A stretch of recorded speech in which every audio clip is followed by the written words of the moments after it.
नमस्कार दोस्तों। तो पिछले वीडियो की बात करते हैं तो वहाँ पे क्विक रिवीजन कर लेते हैं क्योंकि आज हम ना पढ़ने वाले हैं 1861 ईस्वी का भारत परिषद अधिनियम।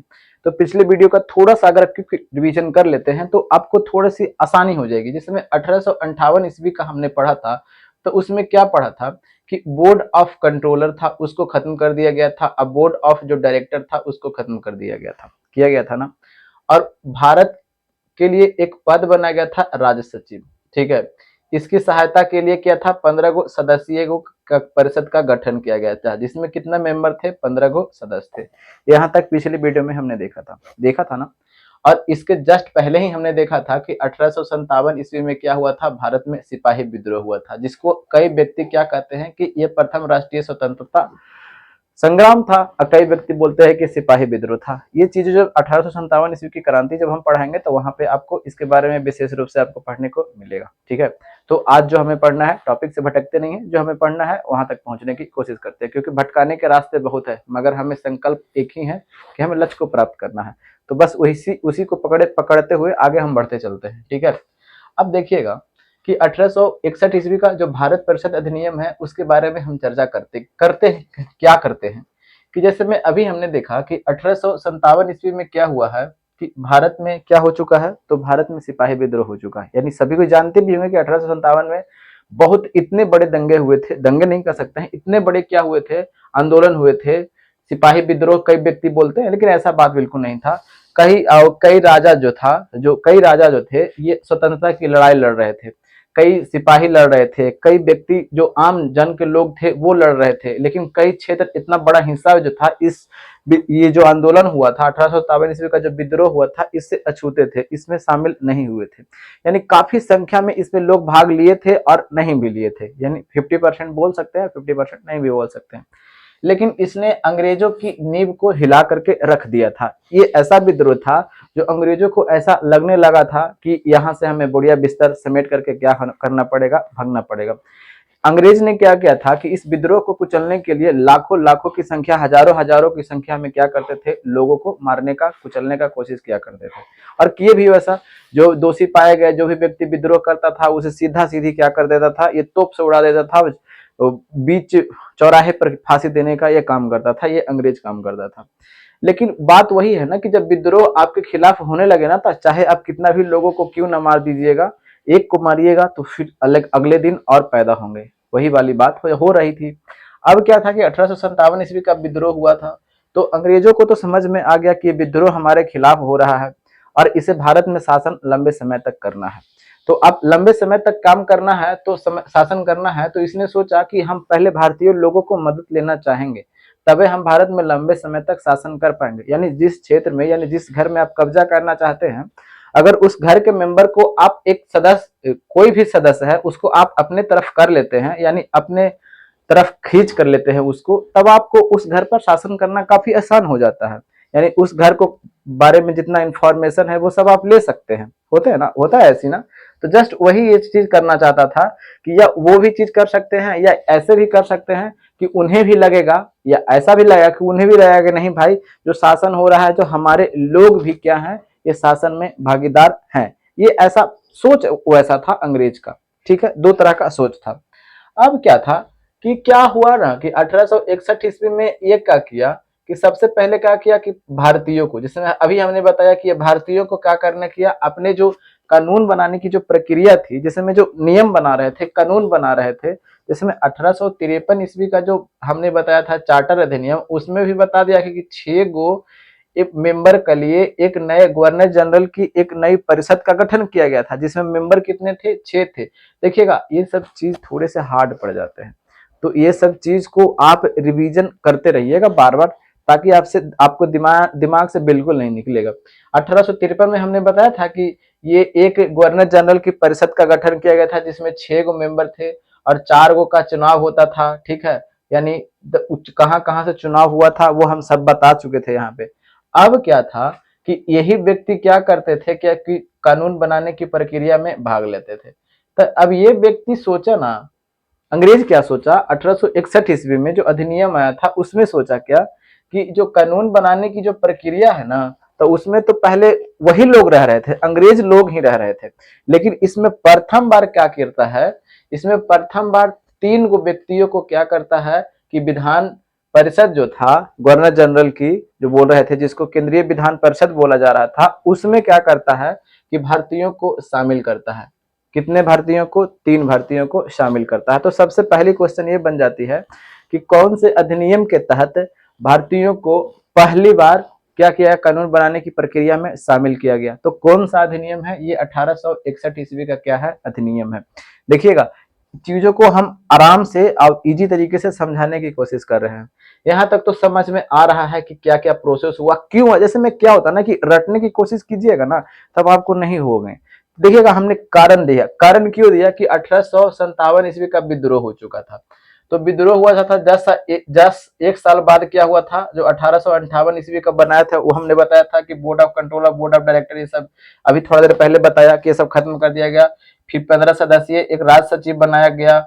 इसको सहायता के लिए 15 गो सदस्य क्या किया गया, बनाया गया। ये सी चीज हमने अभी देखा। तो ये जस्ट 1 साल बाद आया, तो 1 साल बाद इतना नहीं सोच पाया। लेकिन जो 1861 ईस्वी का जो अधिनियम आ रहा है, तो उसमें ये सोच करके कहा क्या रहा है कि भारतीय लोगों को भी शामिल करो भाई। अगर शामिल नहीं करोगे तो देखो कितना विद्रोह हो जा रहा है, और हमें इंडिया में लंबे समय तक रहना है। तो इसीलिए क्या कहता है कि भारतीयों को पहली बार कानून बनाने की जो प्रक्रिया होती है उसमें शामिल किया जाता है। तो कहाँ कहाँ के व्यक्ति को शामिल किया जाता है? देखिएगा, 2 जो राजा और 1 महाराजा है, उनको नाम को तो चर्चा नहीं किया है किताब में, ठीक है, लेकिन एक सर दिनकर राव है, उनकी चर्चा किया है, ठीक है।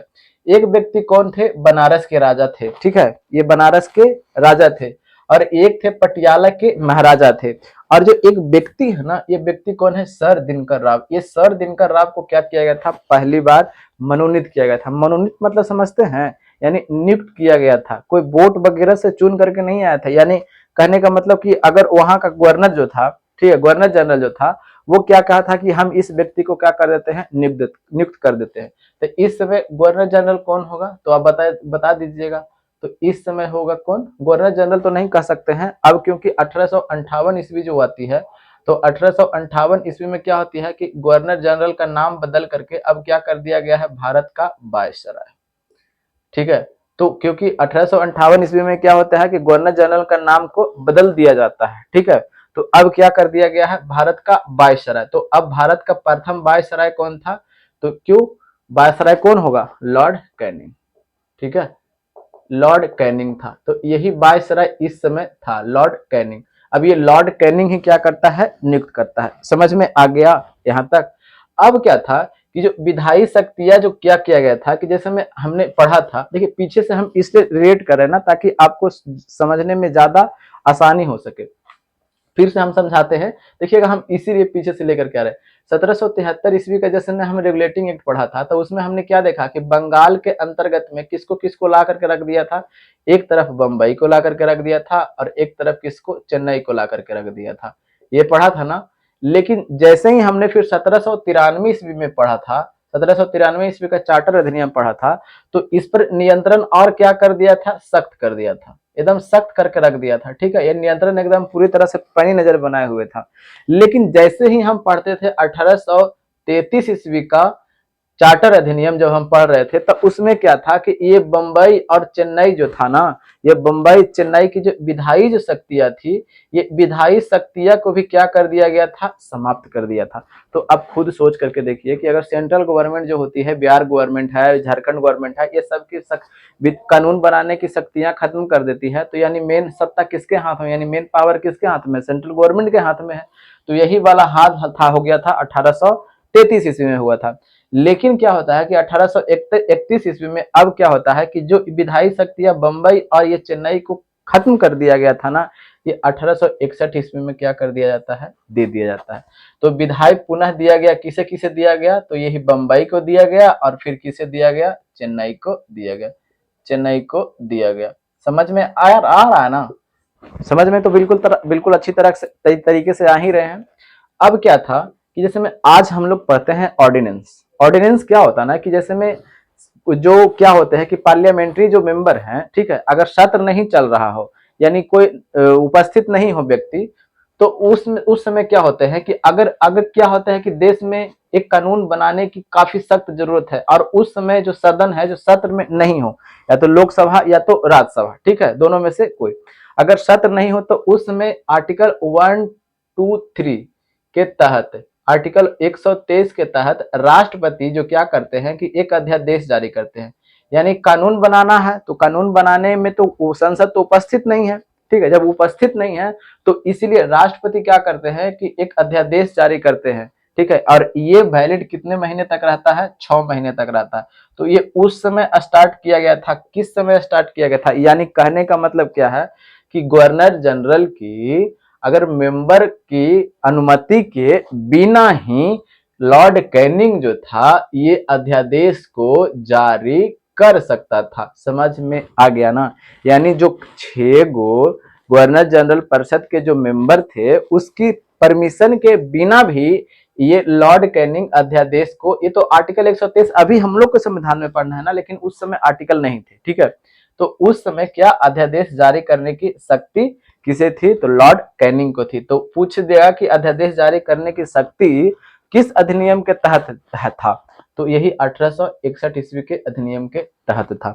समझ में आ गया ना, तो हाँ बिल्कुल समझ में आ गया, ठीक है। और जो अध्यादेश है उस अध्यादेश को थोड़े से टॉपिक वो अच्छे हैं तो उसको लिए ना हम अलग से वीडियो बनाएंगे, ठीक है, क्योंकि जब राष्ट्रपति पढ़ेंगे ना तो राष्ट्रपति में हम बताएंगे उस समय कि राष्ट्रपति में जो आर्टिकल 123 के तहत जो जारी किया जाएगा, फिर उसके बाद राज्यपाल जारी करेगा, वो सभी जब पढ़ेंगे ना तो उस समय वहां पे पढ़ने के लिए हमें आएगा, ठीक है, समझ में आ रहा है ना। और यहीं तक ये 1861 ईस्वी का भारत परिषद अधिनियम था। तो बाकी जो रैंक आएंगे वो हम छोटे छोटे पार्ट में लेकर के आते रहेंगे। और देखिए ये सब टॉपिक थोड़े हार्ड पड़ जाते हैं। तो मिलते हैं अगले वीडियो में। अगर आपको अच्छा लगा होगा तो लाइक एंड सब्सक्राइब जरूर कर सकते हैं अगर आपकी इच्छा हो तो, और नहीं भी है तो कोई बात नहीं है। तो मिलते हैं अगले वीडियो में, तब तक हंसते रहिए, मुस्कुराते रहिए और अपना ख्याल रखिए। जय हिंद, जय भारत।